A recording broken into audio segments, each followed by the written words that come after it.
Hello students, your most welcome. ये math से previous year important question का practice set 3 है। अगर आपने स्टार्टिंग के प्रैक्टिस सेट कवर कर लिए मतलब कि आपका बेसिक पूरी तरह से कंप्लीट है और आप मैथ्स को आसान तरीके से बना सकते हैं। ये सारे क्वेश्चन पहले आप सोल्व करो और अगर आपको सॉल्यूशन की ज़रूरत है तो आप इस वीडियो को देखो। निम्नलिखित में से p का मान बताना है। देखो, आपको एक सिंपल सा जोड़ दे दिया है और आपको यहाँ पर p की वैल्यू निकालना है, लेकिन आपको p की वैल्यू निकालने से पहले q की वैल्यू का पता होना ज़रूरी है, तब जाकर आपको यहाँ पर p की वैल्यू का अंदाज़ा होगा। ठीक है, अब हम लॉजिक लगाते हैं, दिमाग लगाते हैं। यहाँ पर 9 संख्या है। 9 में हम ऐसा क्या जोड़े, कौन सी संख्या जोड़े कि एक नई संख्या हमको मिल जाए। अगर मैं मानता हूँ कि 9 में अगर मैं कुछ भी नहीं जोड़ता, जीरो रहता है, तो 9 में अगर जीरो जुड़ता तो संख्या में कोई चेंजेस नहीं आता, लेकिन यहाँ पर संख्या बदल रही है। माना कि अगर संख्या p का वैल्यू भी अगर 9 होता तो 9 कोई भी हमारे ऑब्जेक्टिव में नहीं है, तो हम ये तो बोल नहीं सकते कि ये जीरो होगा तो p का वैल्यू 9 होना चाहिए, क्योंकि 9 ऑब्जेक्टिव में नहीं है।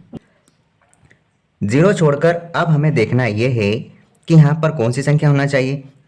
माना कि यहाँ पर ज़ीरो नहीं है, ज़ीरो नहीं है तो ज़ीरो के अलावा कोई और संख्या होगी। जब 9 में कोई और संख्या जुड़ती है तो नई संख्या आती है, हमने माना। अब देखो, ज़ीरो से बढ़कर कोई भी संख्या जुड़ेगी तो ये दहाई के अंक में कन्वर्ट हो जाएगा, मतलब कि 2 अंकों की संख्या बनेगी, मतलब एक हसील का आगे बढ़ेगा। यहाँ तो क्लियर है। ठीक, जब हसील का आगे बढ़ेगा तो ये 8 से 9 हो जाएगा। अब 9 में हम ऐसा क्या जोड़े कि ये 13 हो जाए। तो 9 में अगर मैं यहाँ पर 9 में अगर मैं 4 जोड़ता तो ये संख्या 13 बन जाती, जो यहाँ पर बनी है। ठीक है, तो 9 में 4 जुड़ा है। माना कि अगर 9 में मैं यहाँ 4 जोड़ता हूँ तो 13 बन गया। अब हम समझते हैं, यहाँ पर हमने 9 में कोई संख्या जोड़ी होगी तो 4 बन रहा, मतलब कि यहाँ पर भी 4 बना होगा। तो देखो 4 कब बनेगा, जब 9 में 5 जोड़ा जाएगा। जब 9 में 5 जोड़ा जाएगा तो 9 और 5 14 के 4 हुए, और हसील का जब आगे गया यहाँ पर तो ये 8 और 1 9 हो जाता है। 9 में वापस हम 4 जोड़ेंगे तो हमारे पास 13 आएगा। मतलब कि देखो, हमारा सवाल और हमारा लॉजिक पूरी तरह से काम कर रहा है। इस प्रकार से हम बोल सकते हैं कि यहाँ पर p की वैल्यू 4 आएगी। कब, जब हम यहाँ पर q की वैल्यू को 5 रखेंगे, मतलब q की वैल्यू 5 होगी तभी हमारा p का वैल्यू 4 निकलेगा। ठीक है, इस प्रकार से हम बोल सकते हैं कि p की वैल्यू यहाँ पर 4 है, मतलब option B is correct answer. आप इसको ऑब्जेक्टिव के माध्यम से भी कर सकते थे और इस तरह से भी सोल्व कर सकते थे। यहाँ पर आप क्या करते हैं, p की वैल्यू को आप रखते जाते और आपको यहाँ पर 4 आंसर भी आ जाता। ठीक है, इस क्वेश्चन को देखो कितनी बार रिपीट हो रहा है, क्योंकि यहाँ पर हमको सिर्फ और सिर्फ घात का नॉलेज होना ज़रूरी है। यहाँ देखो, यदि x की वैल्यू यहाँ पर x बराबर 4 हो तो 32 की घात माइनस x का मान निकालना है। देखो, सबसे पहले तो हमको ये नज़र आ गया कि यहाँ पर जो घात है वो माइनस में है, तो हम क्या करते हैं, जब कोई भी घात माइनस में होती है तो उस घात को प्लस में लाने के लिए जो भी संख्या होती है उस संख्या को इस प्रकार से बटे में लिखा जाता है, तब जाकर उसकी घात में चिन्ह परिवर्तित होता है। तो हम ये तो कह सकते हैं कि जो भी आंसर आएगा वो हमारे भिन्न में आएगा, अंश बटे हर में आएगा। मतलब ऑप्शन बी और ऑप्शन डी हमारा उत्तर नहीं होगा। ये हमने 50% कवर कर लिया। अब हमको इसमें मान रखना है, तो हमको ऑब्जेक्टिव के माध्यम से फिर पता चल रहा है कि हमारा आंसर 2 की पावर में ही आएगा। तो हम इसको 2 की पावर में कन्वर्ट कर लेते हैं। 2 दूना 4, 4 दूनी 8, 8 दूनी 16 और 16 दूना 32। ठीक है, हमने इसके गुणनखंड किए और इसकी पावर लगा दी। अब देखो 2 की पावर कितनी हो गई, 1 2 3 4 5। 2 की पावर तो 5 हुई, लेकिन इसके ऊपर पावर x लगा है, इस प्रकार से। अब यहाँ पर देखो 1 बटा, यहाँ पर लिखना है हमको 4 मान, तो 2 की पावर 5 गुणा हम लिखेंगे 4। आपको घात का रूल ये पता होना चाहिए कि जब कोई पावर लगी हो किसी संख्या की और उसके ब्रैकेट के बाहर भी पावर हो, तब उन दोनों पावर का गुणा होता है। तो यहाँ पर कितना हो जाएगा, यहाँ पर हो जाएगा 2 की पावर 5 गुणा 4, मतलब 5 चौक 20। आपका आंसर क्या आ जाएगा, 1 बटा 2 की पावर 20 इज करेक्ट आंसर, मतलब ऑप्शन बी हमारा सही आंसर है। ठीक है, अब ये क्वेश्चन बनाओ। यदि हमको इस प्रकार की इक्वेशन दी हो तो हमें सिर्फ x की वैल्यू निकालना है। देखो ये कितने इंपॉर्टेंट क्वेश्चन है जो एमपीएसआई जैसी एग्जाम और ग्रुप 4 जैसी एग्जाम्स में पूछे जा रहे हैं। आपको घातों का और मल्टीप्लिकेशन का अच्छे से नॉलेज होना चाहिए। अब यहाँ पर देखो, यहाँ पर सारी वैल्यू पावर में है और इधर 5 की पावर x की वैल्यू निकालना है। तो हम एक काम करते हैं, हमें 5x की वैल्यू कैसे निकलेगी, इधर जो भी LHS है उसको हमको RHS के बराबर करना पड़ेगा। तो हम इसको भी 5 की पावर में कन्वर्ट कर लेते हैं।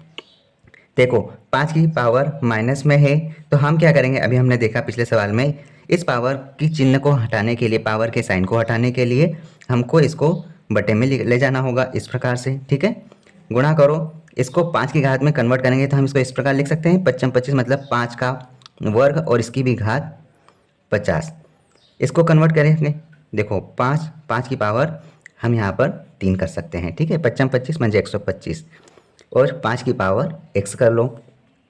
अब आप देखो थोड़ा सा इसको सोल्व कर लो, 5 की पावर 25 गुणा कितना हो जाएगा, 5 की पावर 100 गुणा 5 की पावर 3, 5x इस प्रकार से। अब आप ध्यान से देखो, यहाँ पर 5 की पावर 100 है तो हम यहाँ पर गुणा में जब हमको इस प्रकार से मिल जाए तो हम क्या करते हैं, यहाँ पर अगर आधार सेम हो और ये बटे में संख्या हो तो घातें घट जाती है। तो हम यहाँ पर क्या करेंगे, 5 की पावर 100 माइनस 25 गुणा 5 की पावर 3, तो आपका यहाँ पर 5 की पावर x में इसका आंसर आ जाएगा। आप इसको बटे में ना लाते तो भी चल जाता क्योंकि आप इसको डायरेक्ट माइनस में ले जाते, लेकिन आपने यहाँ पर 2 रूल समझे। इसको आपने पहले माइनस चिन्ह को हटाने के लिए भाग में ले गए और फिर इस प्रकार से अगर आधार समान हो तो और भाग में हो तो घटते घट जाती है। आपने यहाँ पर 2 रूल समझ लिए। अब देखो 5 की घात कितनी आ गई, 5 की घात यहाँ पर हो गई 75 और 3 और जुड़ जाएगी, गुणा में आधार समान होते थे घातें जुड़ जाती है। यहाँ पर हो जाएगा 75 और 3 78 इस प्रकार से, और यहाँ पर 5 की पावर x आ गई। अब देखो आधार समान है तो घातें भी एक दूसरे के समान होगी, तो आप यहाँ पर क्या कर सकते हैं, यहाँ पर आपका 78 आंसर आ जाएगा जो कि x के बराबर होगा।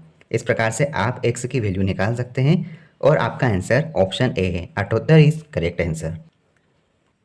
इस क्वेश्चन को देखो, 200 के 1/4 और 100 के 2/5 के बीच का अंतर निकालना है। देखो 200 का 1/4 मतलब 1/4 और बोला है 100 के 2/5 मतलब कि 2/5 के बीच का अंतर बताना है, तो आप माइनस लगा दो। आप इन संख्याओं को आपस में पहले सरल कर लो, 4 की टेबल से 200 जाएगा 50 बार और यहाँ पे 5 की टेबल से 100 जाएगा 20 बार। तो देखो 50 में से आप 40 घटाओगे तो आपके पास आपका आंसर 10 आएगा। ठीक है, आपका ऑप्शन ए सही आंसर है। यदि एक संख्या के 1/4 का 1/3 15 है तब उस संख्या का 3/2 बताना है। देखो आपको कोई संख्या मानना होगा, जैसे कोई संख्या x मानो, इसका 1/4 आप इस प्रकार से लिख सकते हैं और इसका 1/3 1/3 हिस्सा 15 के बराबर है। तो सबसे पहले आप संख्या निकालो, तो आप संख्या निकालोगे तो आपका आंसर क्या आएगा, देखो 5 गुणा 4 गुणा 3, मतलब आप बोल सकते हो कि संख्या 20 या 60 होगा। आप इसका पूरी तरह से 60 मत लिखो, क्यों, उसका रीज़न है क्योंकि आगे हमको बताया गया है कि उस संख्या का 3/2 निकालना है, तो फिर हमको कैलकुलेशन महंगा पड़ जाएगा। तो आप क्या करोगे, यहाँ पे आपको यहाँ पर देखो 5 लिखा है हमने और क्वेश्चन में हमको 15 दिया है, तो एक काम करो, आपको यहाँ पर 3 का मल्टीप्लाई और कर लो तो ये 15 बन जाएगा, मतलब यहाँ पर 3 का गुणा और करना है। तो हम एक काम करते हैं, यहाँ पर 3 का गुणा और करते हैं तो हमारा आंसर सही रहेगा। अब कहा गया है कि उस संख्या का 3/2। अब देखो हमारे पास वो संख्या तो आ गई, कौन सी है संख्या, 60 गुणा 3। इस संख्या का 3/2 मतलब ये बोला गया है, 3/2 ये होता है कि हमको 10वें का तीसरा हिस्सा निकालना है। तो बस आप इसका आप मल्टीप्लाई कर लो, 0 से 0 गया तो आपका आंसर क्या आ गया, 3 3 9 9 6 54, मतलब आपका आंसर यहाँ पर 54 हुआ। ठीक है, इस प्रकार से आप इसको कैलकुलेट कर सकते हैं। ऑप्शन डी आपका सही आंसर है। नेक्स्ट क्वेश्चन देखो, पुलिस कांस्टेबल और ग्रुप 4 की एग्ज़ाम में पूछा गया है। दिनेश 14 घंटों में 75 पन्ने टाइप करता है, वह 20 घंटों में कितने पन्ने टाइप कर सकता है। देखो हमको बोला गया है कि 14 घंटों में यहाँ पर 75 पन्ने टाइप कर सकता है। तो आप क्या कर सकते हैं, आपको पूछा है 20 घंटों में वह कितने पन्ने टाइप करेगा ये निकालना है।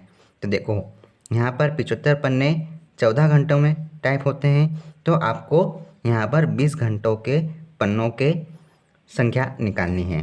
तो आप यहाँ पर 20 का गुणा करो, सिंप्लीफाई।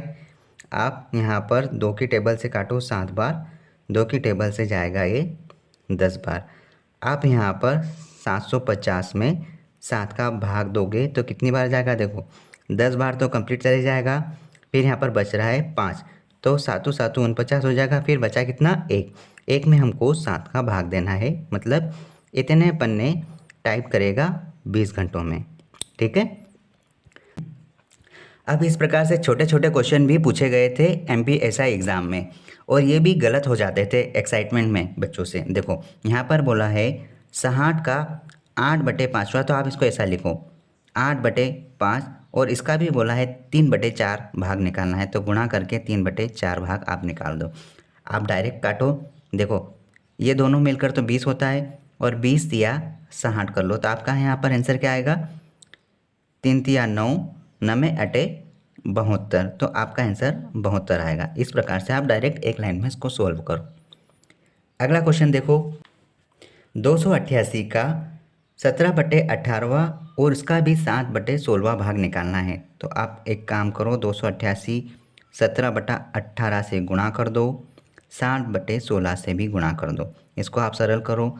आप क्या कर सकते हैं, आप यहाँ पर इसको 8 की टेबल से काटो, 8 दूना 16, 8 त्रिया 24, 24 और 4 इसको दे देंगे, कितना बन जाएगा 48।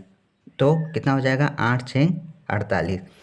2 की टेबल से ये कटेगा 18 बार, 18 से 18 जाएगा, 17 6 102, 17 7 119। अब सिर्फ आपके पास 17 गुणा 7 बचा, जिसका आंसर 119 आता है। आपका आंसर है option A, option A is right answer. अब ये क्वेश्चन देखो, MPSI और UP पुलिस में पूछा गया है। ये एक सिंप्लीफिकेशन का क्वेश्चन है। ये आपको तभी बनेगा जब आप बोर्ड मास की अच्छे से प्रैक्टिस कर पाए। यहाँ पर देखो, आपको डायरेक्ट इसको सोल्व करना है, कभी भी एग्ज़ाम में आपको इसको फिर से नोट डाउन नहीं करना। आप इसको डायरेक्ट सोल्व करने की कोशिश करो। देखो 15 की टेबल से आप इसको काटो, 15 5 75, तो यहाँ पर 5 आ जाएगा। लेकिन ध्यान रखना यहाँ पर चिन्ह माइनस का है, तो माइनस रही रहेगा। उसके बाद देखो यहाँ पर लिखा है 30 माइनस, और इस प्रकार से प्लस 20 कर दो, तो यहाँ पे देखो 30 माइनस माइनस प्लस हो जाएगा, और प्लस 20 आ जाएगा। कितना हो जाएगा, 30 20 50 और 5 55, मतलब ऑप्शन सी आपका राइट आंसर है। इस प्रकार से सोल्व कर सकते हैं। ठीक है। अब ये क्वेश्चन आपको बनाना है। देखो सीरीज़ दे रखी है, ये सीरीज़ में देखो 1729, 512 और यहाँ का वैल्यू आपको फाइंड करना है, और लास्ट में 216 है। आप लगाओ दिमाग, और हो सके तो इसका आंसर निकालने की कोशिश करो। अगर आपका सही आंसर है तो आप कमेंट करो, दूसरे बच्चों को हेल्प मिले। ठीक है। All the best. अगर आप न्यू व्यूवर हैं तो आप इस चैनल के साथ जुड़ सकते हैं, और प्रीवियस ईयर क्वेश्चन को अच्छे से सोल्व कर सकते हैं। कई सारे क्वेश्चंस आपको कई सारे कॉन्सेप्ट क्लियर करवा देगा। ठीक है। All the best.